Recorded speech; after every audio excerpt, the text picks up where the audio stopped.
grandmother always said that you can tell the health of a family by the size of their kitchen and the number of bathrooms that they have. See, we are from Bombay, where real estate is nothing short of gold. So she was always peeved that the newer houses have tiny, tiny kitchens and huge bathrooms. See, if you ask me, Bombay builders have found a way to monetize our current reality. They figured out that we are spending most of our time on the pot in the bathroom. We are cooking lesser and lesser in our kitchens and eating more and more out of packets. So let me ask you, what was the last meal that you guys had? Was it an idli? Was it a dosa? Was it a packet of chips? Did you have a pack of biscuits? Did you prepare it at home or did you get it off the shelf? Come with me as we go through the NOVA classification of foods that helps us identify the categories in which each meal stands. So category 1 is minimally processed or unprocessed foods. So say you had a fresh fruit or a handful of nuts or you had a glass of milk. That would be category 1. Category 2 is processed culinary ingredients. So foods obtained from group 1 which are typically used in cooking and seasoning. So say you had peanuts, you made peanut oil. You had sugarcane, you made sugar. You had the glass of milk, you made curd out of it and then butter out of it. That's category 2. Category 3 is processed foods. Foods which are obtained from group 1 and 2. So idli, dosa, poha, upma, paratha, all our home cooked simple meals made from scratch come in this category. Category 4 is ultra processed foods. These are typically industry formulations that have little or no whole foods in them. They typically come in a packet and the key ingredients are modified starches, additives, preservatives, flavoring agents, sugars, many things, And they usually have a long shelf life. So if you opened a bag of chips or a biscuit or a cola or instant noodles, this is the category it goes in. If what you eat on a day-to-day basis largely comes out of category 1, 2 and 3, we're good. If it's coming more out of category 4, which is the ultra processed foods, we have some work to do.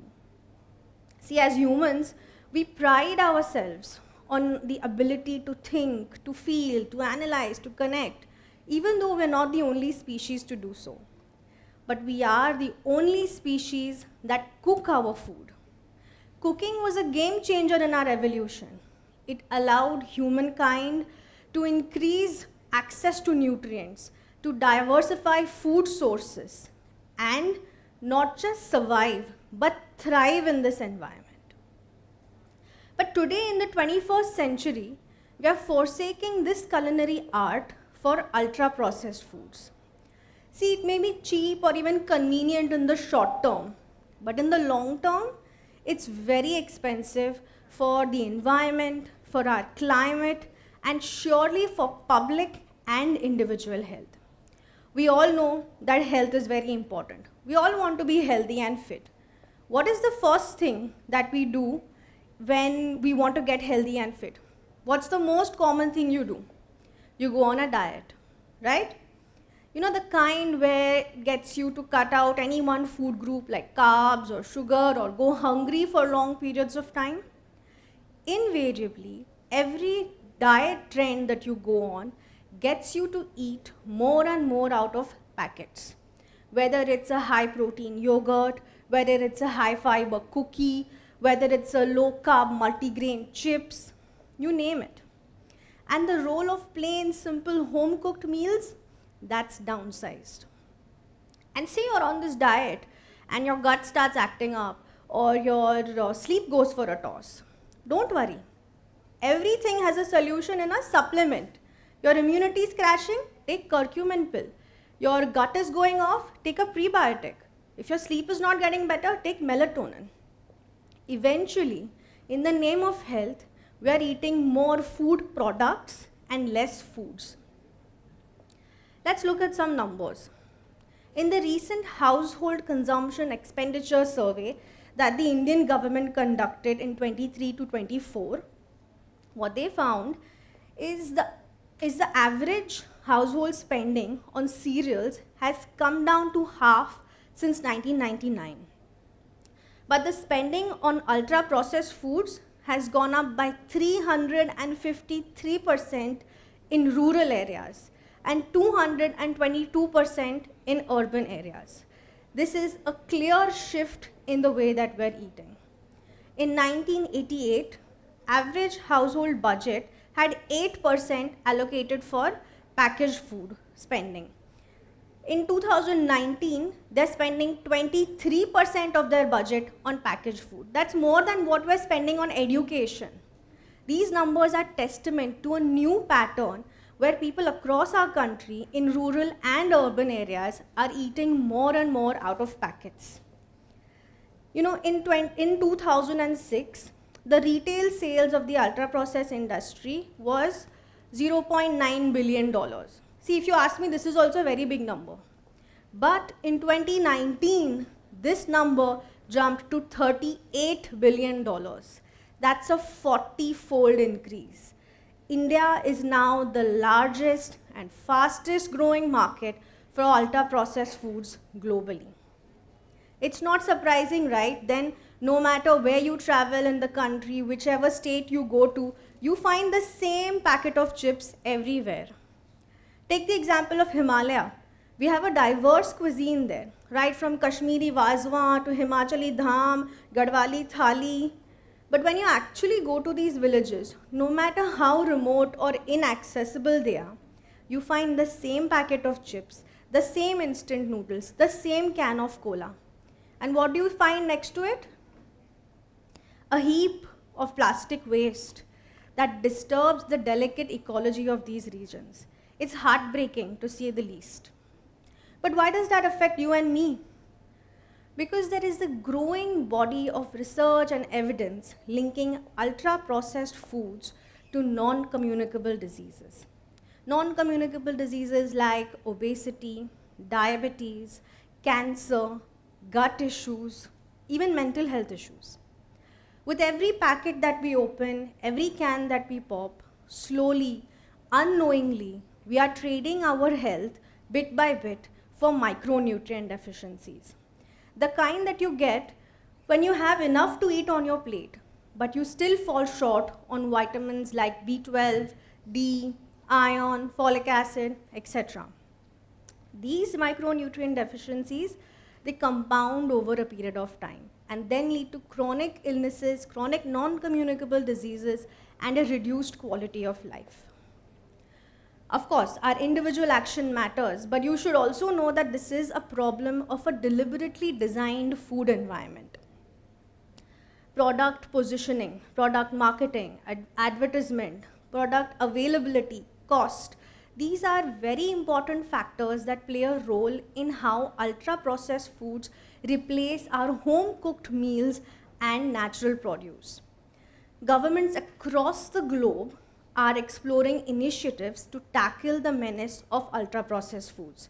Whether it's Chile, which is taxing sugar-sweetened beverages higher, or whether it's UK, which has banned advertisement of ultra-processed foods that target children during prime-time TV viewing hours.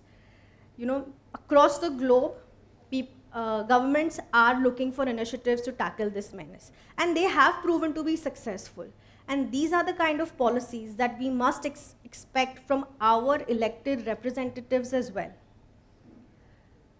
Policy change, of course, is a slow process. But in the meantime, here are a few things that we can do to ensure good health for us and our loved ones.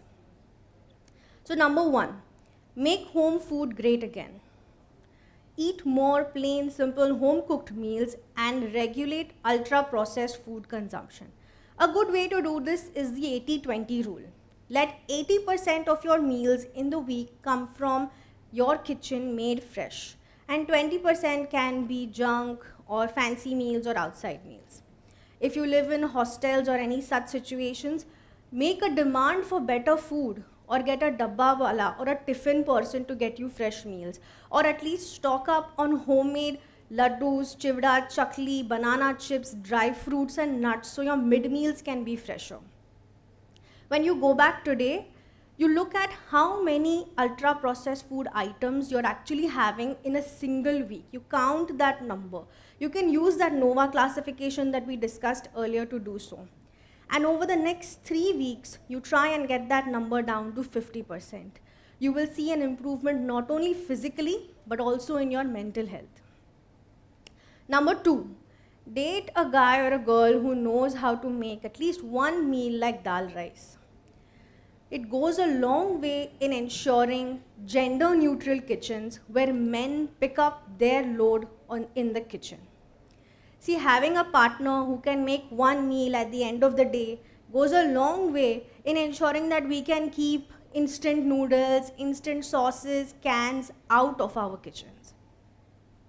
Number 3, buy from your local vegetable vendors. See, in urban areas, we started shopping at supermarkets or even those quick delivery apps, right? So what happens is you get the same fruits, the same vegetables throughout the year, and you're more likely to fall for product placement, brand marketing, rather than the actual quality of the product.